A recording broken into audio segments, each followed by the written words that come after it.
เนี่ยเอาไปเดินไปปลูกตั้งแต่64เนาะตามครูคณาครับไม่เริ่มก็ไม่ได้ทำนะไปเดินไป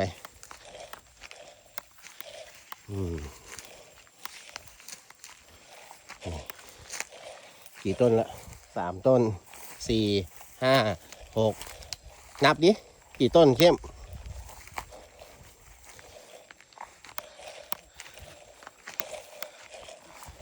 ฮะ10 ต้นโอ้โหสุดยอดเลยอ้าวนี่ผมก็จะมาดูมาเลาะกิ่งสักหน่อยนะ